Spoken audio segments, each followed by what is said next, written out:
and welcome to the Why We See Movies podcast. I'm your host, Ron.Tron. Joining me today, as always, we've got Darren. Hello. Today we're going to be talking about the nuclear thriller, House of Dynamite.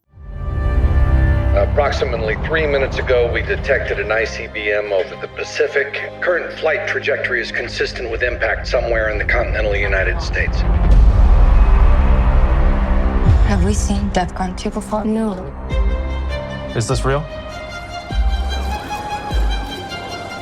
Stratcom is asking for launch instructions right now. I'm gonna need you to breathe.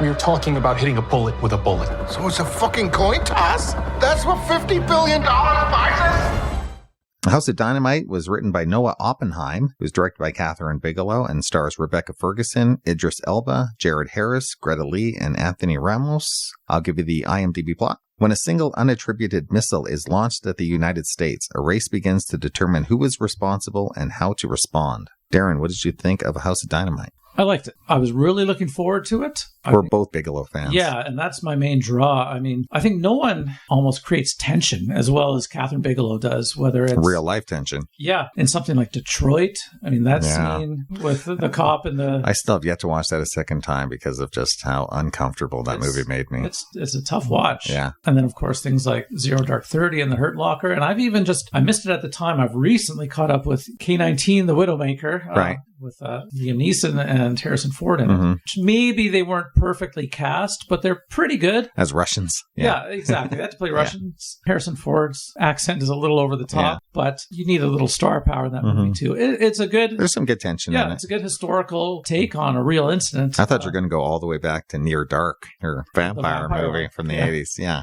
Not bad, too. Pretty good. I like her films. There's some good tension in this. It opens that first act, which with focuses on Rebecca Ferguson's character. It's really good. It gets to a certain point, and then the focus changes. And I thought each time the focus changed in this film... It's diluted? Yeah, you kind of see... We recently talked about Weapons, where the focus kept changing, and every time it did, you got a totally different take on the story, and it was more interesting. But the thing with Weapons... It kept building and adding to it. But it has a resolution. Well, yeah. And then this movie is all set up. And it's not like you're seeing someone else's viewpoint of the incident. You're just seeing someone on the other end of the phone, right? Like, it's all the same story happening from multiple angles and different viewpoints, happening real time. I can see why she didn't, want to tell you what happened and left that up to the viewer, but it almost would have made it more interesting. Well, it would have made a more interesting film just to say, hey, you know what? Let's come up with this realistic scenario and then come up with a hypothetical, fictional, this is what these characters are doing now and how they're retaliating or not retaliating or what. I thought it would have been more interesting. The basic setup being all of these people are going to work at different places, whether it's the Pentagon or Stratcom, Strategic Command,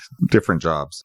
Doing what I love is, these people go there, these professionals, they're experts, and they go there and do the exact same thing every day. The routine is the exact same every day until it's not. Yeah, and when it is, it's, wow, does it? Right, and then they become real people just like anyone else. Right, so the movie has a timeline, 19 minutes. From when the missile is launched to when it's going to hit. Yeah. So everything, all of these three stories, the three chapters are all told with that timeline, 19 minutes to go. And each one is about 40 minutes.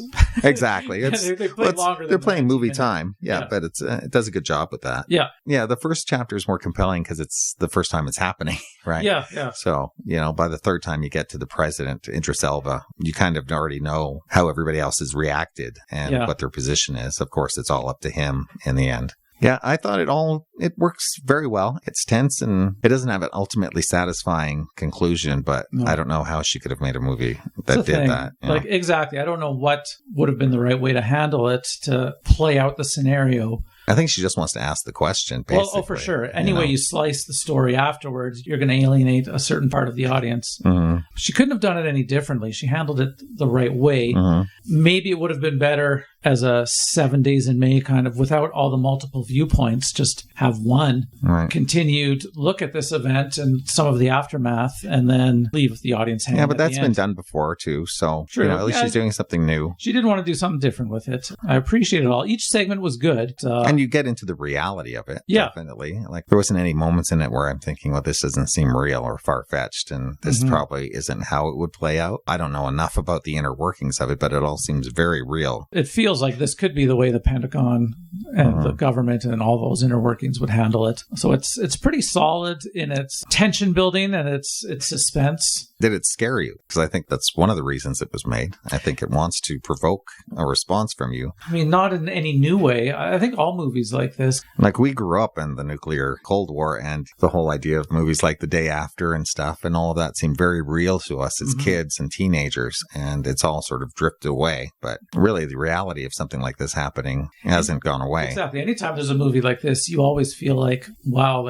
the people in charge really are not sure how to respond. They don't know what the best way to do is. And there's always those questions of, geez, we should really de-escalate and not do something. But if we don't retaliate, is it worse for us? And so all those scenarios are, for us, regular chumps, scary. Yeah. Did you go any deeper after you watched this? No. I want to know what they got right and what they got wrong. So I watched a bunch of different videos with different people from their fields, experts in their field, debating this movie. Yeah.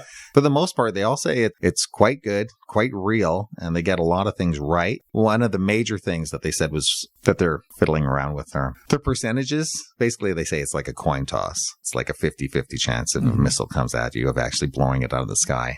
And they say a lot of those, the numbers come from years of testing, 25 years of doing this sort of test, and that's the composite number, the average number that they have for this. But the technology has improved over the years, so if you were to count like the last few tests, it's more like 100% accurate. The technology has changed, and then they haven't really regarded that in the movie. The way, remember the one general in Stratcom who's sort of pressuring the president a little bit, saying, we've already lost one city today. How many more do you want to lose, Mr. President? Kind of pressuring him into responding. The experts say that would never happen. The generals keep their mouths shut until they're told what to do, and no one would be pressuring the president in any way. It's up to him. And the binder that they show him at the end is very limited to its responses. They say he would have a lot more options than just that, picking 3 options from a binder, kind of thing. But the situation and the people and the look and the feel, all of it, they say, plays out very well. Yeah, I'd say all the characters ring true to what I think they would be in those situations. And you like to think that they're all very professional people and deserve to be there. They haven't been appointed these positions because of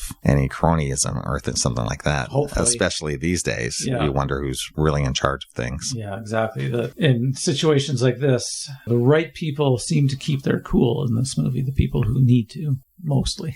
Right. Jared Harris kind of loses his shit a little bit. A little bit, yeah. Yeah, so it's not taking a political stand. It's, again, not right-wing or left-wing. It's just what would happen to any administration. Yeah. It's like you said, it's not one of Bigelow's. I didn't get caught up in it like Zero Dark 30, which I thought was really gripping. Exactly, yeah. I liked it. I don't need to watch it again anytime real soon, but I definitely recommend it for fans of Catherine Bigelow or military fans or people like these kinds of nuclear scenario movies. Absolutely. I think it gets a lot more right than wrong. So if you're interested in, I'm sure it does. Yeah, I think she gets her point across anyways, what she's trying to say. Yeah, exactly. That we're living in a tinderbox. I think most administrations around the world would keep their heads, but is there that one rogue nation that has that's one the of these thing, things? Right? And they say the idea of, first of all, the satellite's not catching where it was launched from. I didn't buy that myself. Right. And then 2, having no idea who would have been responsible for this. Like they say, the idea of not having tensions with any country and that someone just randomly would just do this out of the blue. And even technical things like, surely they know, when they detect the United States is watching missile launches all over the world, I'm sure they know what the heat signatures are from the various rockets. Right. And especially North Korea and Iran and certain countries. Yeah. And if you have I'm sure they know who has subs or not. Yeah, well, exactly. I guess the point is that Catherine Bigelow wanted in this scenario it to be unknown, and that way. And a lot of the experts are saying it's a situation that you can't definitively retaliate against anyone. But it's also far less plausible for that to happen for a complete random attack like that. I'm sure that's absolutely true. Yeah. Let's hope so. It's just the movies, though, so I'm fine with that. Exactly. Okay. Any other thoughts on this one? No, just a recommendation for sure. Yeah, it's tight and works, and I recommend it too. Yeah, it's good. Okay, let's move on to our Rant and Rave section. See what we've been watching lately. What do you got today? I will start out with a biopic from 2023. I'm talking about Rustin. It was a Netflix original directed by George C. Wolfe, written by Julian Bryce and Dustin Lance Black. And of course, this is a biopic about, for me anyway, anyways, a largely unknown man in the civil rights movement, Darren.Rustin, who seemed like he was bigger in the earlier days, in maybe the late 40s and on into the early 50s. His unapologetic gayness kind of got in his way. Those in the movement kind of distanced themselves from him. It's played by Coleman Domingo? Yeah, he's played by Coleman Domingo here. Outstanding performance. Well, it's a great performance. I don't know enough about the real Darren.Rustin to say he's spot on the way Anthony Mackie's Martin Luther King Jr. from a few years back felt really spot on true, even if he wasn't quite chubby enough to be MLK. But it's just a great performance. And of course, the thrust of the movie then becomes Darren.Rustin's drive to get the Million Man March going, the March on Washington. He is the driving force behind the March on Washington. And he was smart enough when doing that to put the right people in place in the right areas so that he knew his controversialness could be kind of stay in the shadows just enough that he could manipulate things and get the right people in action without detracting from it in his own way. And the cast here who supports him, Chris Rock, Glenn Turman, Amal Amin, CCH Pounder, Audra McDonald, Jeffrey Wright, of course, is in this. It's an outstanding cast. It's tough for me to watch Chris Rock without thinking he's always on the cusp of telling a joke. Yeah. I've seen him do other dramatic stuff before, and he's good, but it's a failing on my part. But he just always seems like he's about to wisecrack something. But anyways, he's good here, as is everyone else. I think it's a really entertaining tale. You know, I don't know anything about Darren.Rustin going into this, so it was fun watching this. He gets his due, I think. You know, the movie paints him as being a man who's important to the civil rights movement, a man who needs more maybe attention and focus today. I think it can be recognized for doing what he did, and maybe there's some apologies to be made for the way he was pushed aside and pushed into the shadows. Like he's a little self-destructive in it too, though. He is, but you know what? I know he's not. It's principle, but he knows what he. Like he wanted gayness to be as accepted as blackness, but he knows the reaction he's going to get. He does. Still, you know, he was pushing the envelope in a way that society wasn't ready for in terms of accepting homosexuality, especially from a black man at that time. It was tough for him, and he stuck to his guns, and that kind of pushed him aside for some time. But by the end of the movie, when the March on Washington is over, and it has a really touching scene with him, just as he promised to do, help just clean up at the end. Like he doesn't want the focus to be on him. He doesn't want the focus to go away from what importance the March on Washington had to the civil rights movement. And he's just happy to be a part of it and to have contributed. Every little thing helped. From the people who organized the water and the toilets and the food. And man, did they not leave anything to chance to watch this movie. And I believe it because I've never heard bad things about the March on Washington. It seems like they thought of everything. They had enough water. They had food. They had medical stations. They had off-duty police officers on security duty to keep the crowd controlled. And everything went off without a hitch. So good on them. And this movie chronicles it all very well. Yep. It's very performance-driven. He's the reason to see it, in my opinion. He's good, yeah. It doesn't open up. It's not a big scale. It's sort of a small film when you think about it. It's got big ideas, but it's kind of a small film. Exactly, yeah. But he's very good. Handles the material just well. I really recommend Rustin. The second film I will talk about tonight is not as good. From 2025, talk about unnecessary franchise continuances. I'm talking about Karate Kid Legends here. Oh. You know, it's not a terrible film. That's mildly okay when you know you're in for a cliche fest and a nothing new 90 minutes. At least they kept it to 90 minutes. Yeah. They didn't overstay their welcome. Machio doesn't even show up for the first half. No, even longer. Machio is barely in it. Yeah. Jackie Chan he's all right in it. The main drive is Ben Wang. He plays the main character, Li Fong, and he's good. He can be a bit of a movie star. He can have some stuff ahead of him. He's got enough acting chops, and he's got some action moves in him, too. So, you know, I don't need another Karate Kid movie, but I'd like to see Ben Wang in more. He was entertaining enough. I watched it out of pure nostalgia. And, my kids wanted to watch it. I showed them the first Karate Kid. I'm like, the first original is worth watching. Sure. And they wanted to watch parts 2 and 3, so we watched parts 2 and 3. Is 3 with Machio, too? Yeah. I've never seen that one. The fourth one is with Hilary Swank. Right. I've still never seen that one. We looked to watch it, but it's the only one that's not free right now to watch. And I was like, well, I'm not going to pay to watch the worst reviewed of And then the there was the Karate Kid sort of remake with Jackie Chan and Will Smith's kid. Smith's son, Jaden Smith. Which I thought was not very good. No, I thought that was better than this one. Really? You know what? It has some fun moments in New York, and they kind of have different tournament matches around the city and in different locations, and it was kind of fun in that regard.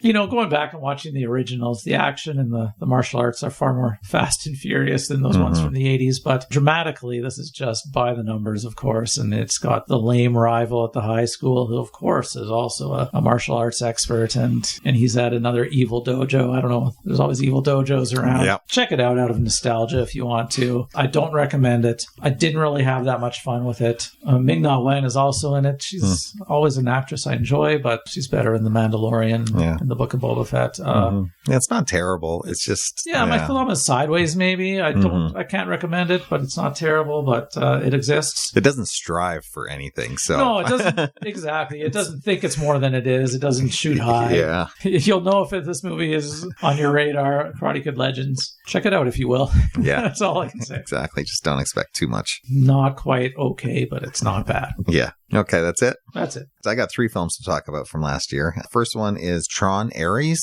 Okay. This is directed by Joachim Ronning. Stars Jared Leto, Greta Lee, Evan Peters, Gillian Anderson, and of course, Jeff Bridges. My relationship with the Tron franchise goes back a long way. I saw the first movie in the theater. At your birthday party, right? Yeah. I loved it. I thought it was groundbreaking and fun. It still holds up, I think, too. Yeah, well, actually, I watched the whole trilogy for this one because I didn't remember Legacy at all. So I said I may as well watch the other ones too. I don't remember it very well either. Yeah, so I did enjoy the first one, but I forgot it is kind of goofy. It's not as cool as I thought it was as a kid. It's a little goofy. It's amazing that they wanted to actually put more money into this franchise. Yeah, but you have to accept that this microchip video game world with people running around in it exists. Okay. Yeah. So, Legacy, I don't remember enjoying it the first time, and I watched it the second time and didn't think much more. Yeah, I didn't. It's got some awesome visuals, but just dramatically, I don't remember anything interesting going on. Yeah, not much. It's about Jeff Bridges' son gets sucked into the world and has to escape, and with the help of Flynn, Jeff Bridges' character. That's about it. With the promise that this Tron world might enter our world at some point, which is really what happens in this third one. So anyways, the third movie continues without the son. They've got rid of that character now, and it's more about these corporations trying to, like I said, bring the Tron world into our world. And Jared Leto plays a digital character brought to life. He's trying to find his place in our world. And then Greta Lee plays a scientist character, and she gets blasted into the Tron world. So 2 different characters in the different worlds. There's some good action in it. I definitely enjoyed it more than Legacy. It's sort of neat seeing the light bikes and everything brought into our world, and at least it's doing something new than the last 2. Not great, but okay. I guess Disney just really wants to keep trying to make something of Tron every now and again. I think they're done with this one. It was a pretty big flop. Like I said, it's amazing watching the first one that they even wanted to continue because it is so goofy. Well, the idea. And if you're not into the first movie, you're not going to be into these other ones. No, really. Exactly. Yeah. Just that nugget of the idea that they have, I think, is deemed so interesting that they think, well, there's got to be something here. But yeah. It's relying on a lot of the classic looks of the first movie brought to life in a new way. So it's all just for the old fans. I'll check it out eventually. It's okay. Another movie I'd like to talk about is Eleanor the Great. This is the first movie directed by Scarlett Johansson. It stars June Squibb, Aaron Kellyman, Chiwetel Ejiofor, and Jessica Hecht. In this movie, June Squibb, the lovable 90-year-old June Squibb, I think she's in her 90s. In this movie, she plays a lady who has just lost her good friend of many years and is sort of drifting and has moved to a new place. Her daughter sets her up to meet some other people, and she ends up sort of accidentally walking into a Holocaust survivor group, sits down, and before she knows it, she's inventing this story and taking on the story of her old friend who was a Holocaust survivor and taking all of her experiences and transferring to herself and making friends with this young girl who's a reporter and ends up wanting to do a story on her. And then things get into trouble when her lie gets exposed. And she doesn't mean any harm, that's for sure. She's just trying to really carry on the memory of her friend in any way possible, even if that means sort of taking on her identity in a way. And then, of course, this student who's been following her and sort of falls in love with her and how she feels betrayed by the lie. So it's got a little bit of some deep stuff going on. It's not too heavy of a movie. June Squibb is quite funny in it. There's some comedic stuff in it. Great performance by her, that's for sure. And Johansson proves herself to be a solid director for sure. It's a good movie. She doesn't make any mistakes in it. And like I said, it's a small film, but everything works. So good job, Scarlett. And the last movie I want to talk about is sort of a weird one from last year. It's called Waltzing with Brando. It's directed by Bill Fisher, and it stars Billy Zane as Marlon Brando and John Heder, Tia Carrera, and Richard Dreyfuss in a small role. This is basically the true story of John Heder. His character, I can't remember his name, is commissioned by Brando to go to Tahiti, where Brando was living at the time, and set up a possible resort on one of the islands for him. So he's an architect, and he's been brought in to help Brando with his dream project. And it's all about their relationship and how crazy Brando is and how working with him can be infuriating, frustrating, and yet delightful in many ways. I got to tell you, Billy Zane, not the greatest actor in the world, and it's maybe not the best performance ever, but holy shit, does he look a lot like Marlon Brando. Oh, yeah. There are multiple times in this movie where it's like I had to double blink to tell them apart. It's scary. I can just picture how he might look like him. The lips, like he's kind of got Brando's lips. Scary resemblance, closer than Kilmer as Jim Morrison, who I thought was about as dead on as you can get in a biopic. Like I said, he's not given a Brando-esque performance playing Brando, but he is interesting, and you definitely get a taste of what Brando was like and his mischievous and, like you said, frustrating nature, but always doing things to his own accord and dancing to his own tune, as the movie suggests. It's good. It's another small film, but as a huge fan of Marlon Brando, as you know, he's my favorite actor of all time, and what an interesting character he was in real life as well. Oh, yeah. I think they do a good job capturing this tiny moment in his life, a few years. Yeah, sounds quirky and fun. It's worth it just for the remarkable resemblance, frankly. I never really thought Billy Zane looked like Marlon Brando before until this. I never would have thought of it but now that you mention it, I can picture it right now. Yeah. So that's all I had is Tron Ares, Waltzing with Brando, and Eleanor the Great. I recommend all of them somewhat. I didn't love any of them, but they're all decent. Yeah, sounds good. Okay, and House of Dynamite, check it out if you're interested. Yeah, it's worth a watch for sure. Yeah, it's good. That's it for today. That's it. Okay, next time we'll be back to discuss, I assume, Avatar, Fire and Ash. It's got to be one of our next shows for sure. Yeah, okay. Until then, you can give us a like and subscribe to our Facebook, YouTube, and Instagram accounts. And if you want to search out our past reviews, you can always look up a film on our website at whyweseemovies@libsyn.com. Thanks for listening, and take care. Farewell. This is a warning for